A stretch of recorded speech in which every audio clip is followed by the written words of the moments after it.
हर दलित को किसी न किसी दलित को खड़ा करके और उसको गाली दिलवाने का काम करते हैं। ये काम आज फिर नीतीश कुमार जी और तेजस्वी यादव जी दोहरा रहे हैं। संतोष मांझी जी से डर का कि तेजस्वी प्रसाद यादव जी हर उस नौजवान से बिहार में डरते हैं जो नौजवान उनको लगता है कि उनके इंद्र के सिंहासन को अब डुलवा देगा। बिहार के जो बुद्धिजीवी वर्ग हैं या और भी जितने लोग हैं, सब लोग जब उनके पीछे खड़े होने लगे तो उनके पेट में दर्द हो गया। जैसे कभी चिराग से, कभी मुकेश सहनी से, कभी कन्हैया से। अशोक चौधरी जी अभी बहुत जो है दलित के बड़े ही तैसी बने फिर रहे हैं और वो सवाल कर रहे हैं कि जीतन राम मांझी की हैसियत नहीं थी कि वो बिहार के मुख्यमंत्री बन सकें। तो अशोक चौधरी जी को डूब मरना चाहिए। तेजस्वी यादव जी पैर छुआ रहे हैं। रत्नेश सदा जी जो उनके उम्र से कम 3 गुने बड़े होंगे, लालू जी से थोड़े बहुत छोटे होंगे, तो ये दलितों का कितना बड़ा अपमान है। ये दलित वर्ग भी देख रहा है, पूरा बिहार भी देख रहा है। और आने वाले समय में तेजस्वी यादव जी का जो सपना है, जो रात के अंधेरे में तो छोड़ दीजिए, दिन में भी दिवा स्वप्न देख रहे हैं कि मुख्यमंत्री बनेंगे, चचा हमको बनाएंगे। अरे चचा तो कितने को खा गए, आपको भी क्या पता है। आपके पिताजी को खाकर चबाकर बैठ गए और अब आप आए हैं लाइन में। A to Z की पार्टी का नारा देने वाले तेजस्वी यादव जी, भूमिहार और राजपूत समुदाय आपसे पूछना चाहता है कि आप आखिर किसी भी भूमिहार राजपूत को जगह क्यों नहीं देना चाहते मंत्रिमंडल में। कल मैंने रजनीगंधा राष्ट्रीय अध्यक्ष जी के बारे में कहा था, वो लगभग उसी लाइन पर हैं कि पॉलिटिकल लाइजनर बनना, दलाली करना, नेताओं का पैर पूजन करना। समाजवाद के पुरोधा हैं और किस तरह से वो कैसा नेतृत्व चाहते हैं बिहार में और किस तरह से वो दलितों का लगातार अपमान करते हैं।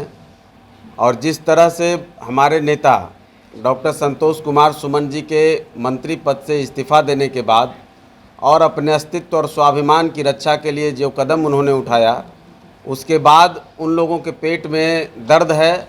और जो हमेशा वो करते रहें कि हर दलित को किसी न किसी दलित को खड़ा करके और उसको गाली दिलवाने का काम करते हैं। ये काम आज फिर नीतीश कुमार जी और तेजस्वी यादव जी दोहरा रहे हैं। हम आपसे केवल मूल कारण जो है वो शेयर करना चाहते हैं कि एक जो भ्रम फैलाया जा रहा है कि हमारे नेता ने महागठबंधन को छोड़ा और भारतीय जनता पार्टी के लिए वो काम करने का काम कर रहे थे और उनको ये डर था कि वो बीजेपी के एजेंट बन जाते और उनका जो ISI वगैरह और चाइना के क्या कुछ गुप्त बातें चाइना के एजेंटों को बिठा करके और किसको किसको वो करते, वो कलई खुल जाती। हमको यह नहीं पता कि लोकतंत्र में जब नेता कोई ऐसी गुप्त बात करे जो जनता के बीच में न जाए, उसकी कलई न खुल जाए, इसका डर अगर हो जाता है तो आप समझ जाइए कि राजनीति का क्या स्तर हो गया है। मूल कारण था संतोष मांझी जी से डर का कि तेजस्वी प्रसाद यादव जी हर उस नौजवान से बिहार में डरते हैं जो नौजवान उनको लगता है कि उनके इंद्र के सिंहासन को अब डुलवा देगा।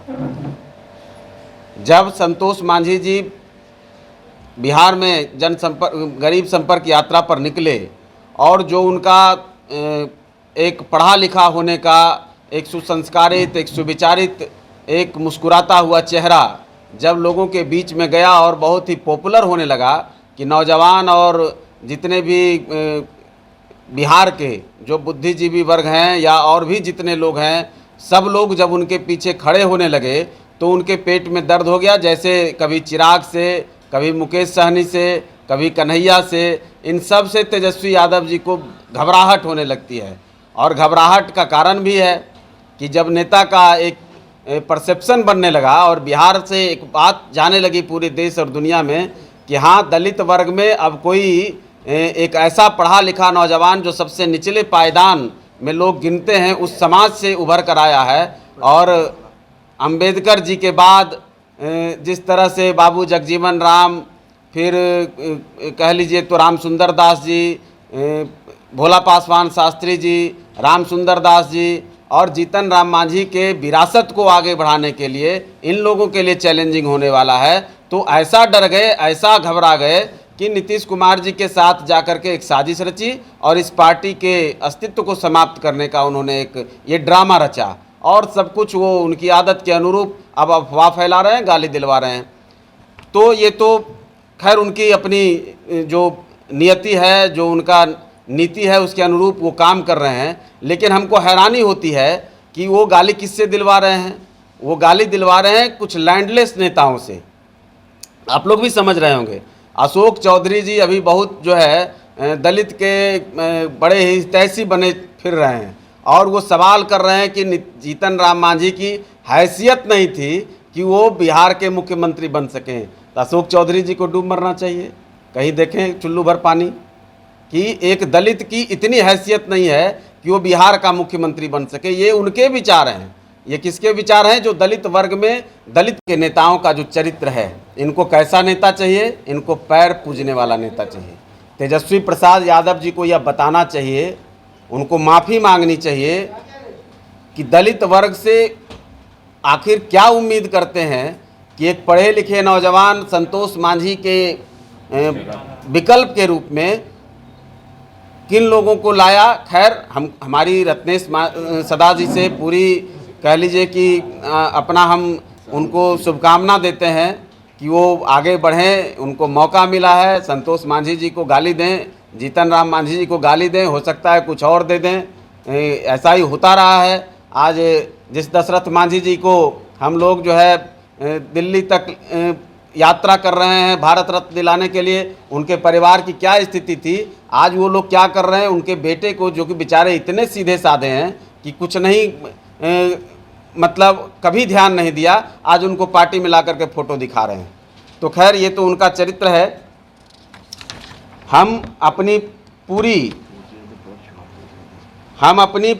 जो ये महागठबंधन के नेताओं का जो चरित्र है उस पर अपनी बात कह रहे थे कि तेजस्वी यादव जी पैर छुआ रहे हैं। रत्नेश सदा जी जो उनके उम्र से कम 3 गुने बड़े होंगे, लालू जी से थोड़े बहुत छोटे होंगे, पिता की उम्र के हैं, और उनसे अपना पैर छुआ रहे हैं और महिमा मंडन करवा रहे हैं और क्या क्या बुलवा रहे हैं। तो ये दलितों का कितना बड़ा अपमान है। ये दलित वर्ग भी देख रहा है, पूरा बिहार भी देख रहा है। और आने वाले समय में तेजस्वी यादव जी का जो सपना है, जो रात के अंधेरे में तो छोड़ दीजिए, दिन में भी दिवा स्वप्न देख रहे हैं कि मुख्यमंत्री बनेंगे, चचा हमको बनाएंगे। अरे चचा तो कितने को खा गए, आपको भी क्या पता है। आपके पिताजी को खाकर चबाकर बैठ गए और अब आप आए हैं लाइन में, तो आप भी कहाँ जाएंगे? ये देखेगा बिहार और देखेगी दुनिया। आप जिस तरह से दलितों का अपमान कर रहे हैं, जिस तरह से अति पिछड़ों का अपमान कर रहे हैं, जिस तरह से अल्पसंख्यकों का अपमान करवा रहे हैं, आने वाले समय में आपके पैरों तले जमीन खिसक जाएगी और फिर आप कहाँ के रहेंगे ये हम भी देखेंगे और पूरा बिहार देखेगा। कि जैसे ही संतोष मांझी जी ने इस्तीफा दिया कि 2 घंटे के अंदर रत्नेश सदा जी को बुलावा आ गया, कहाँ हैं जल्दी आइए, और 2 दिन के अंदर शपथ ग्रहण हो गया। जबकि 2 मंत्री, एक जो अगस्त में इस्तीफा दिए कार्तिक मास्टर जो भूमिहार समुदाय से आते हैं, और एक जो सुधाकर सिंह जी जो राजपूत समुदाय से आते हैं, उनको इस्तीफा देने को मजबूर होना पड़ा। इसलिए मजबूर होना पड़ा कि क्या वो नीतीश जी के खिलाफ जैसे जीतन मांझी जी सच बोलते हैं वैसे वो भी बेचारे सच बोल रहे थे, तो उनको भी इस्तीफा ले लिया गया। लेकिन इनकी हकीकत क्या है कि ये सवर्णों को किस रूप में देखना चाहते हैं। A to Z की पार्टी का नारा देने वाले तेजस्वी यादव जी, भूमिहार और राजपूत समुदाय आपसे पूछना चाहता है कि आप आखिर किसी भी भूमिहार राजपूत को जगह क्यों नहीं देना चाहते मंत्रिमंडल में?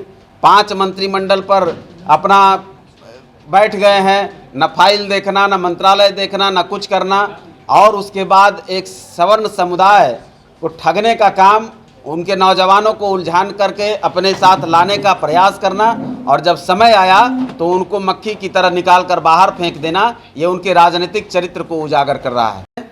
हम तो उन्हीं से सवाल करते हैं कि आप अशोक चौधरी जी बताएं कि क्या उनके दिमाग में आया कि दलितों से कैसी नफरत उनको आई कि उन्होंने शादी ब्याह करना बंद कर दिया। ना अपनी शादी की, ना अपने बच्चों की शादी दलित वर्ग में कर रहे हैं। और तो और वो कहाँ के रहने वाले हैं, शायद वो उनको लगता हुआ कि बिहार नहीं जानता है। उनकी राजनीतिक पहचान बरबीघा से बनी, लेकिन उनकी जो पुश्तैनी ज़मीन है और जो उनका पैतृक गांव है वो जहानाबाद के कुरबा गांव में है, और उनको दलितों से इतनी नफरत कि जिस दलित बस्ती में जन्म लिया वहाँ की ज़मीन को, वहाँ के मकान को, सबको बेच के वो अपना महानगर में बस गए। अब वो पटना और मुंबई और मतलब महानगरों की ज़िंदगी, आलीशान ज़िंदगी जीते हैं, और दलितों को अपने परिवार से, अपने बीच से बिल्कुल दूर कर दिया और दलितों के मसीहा बने हैं।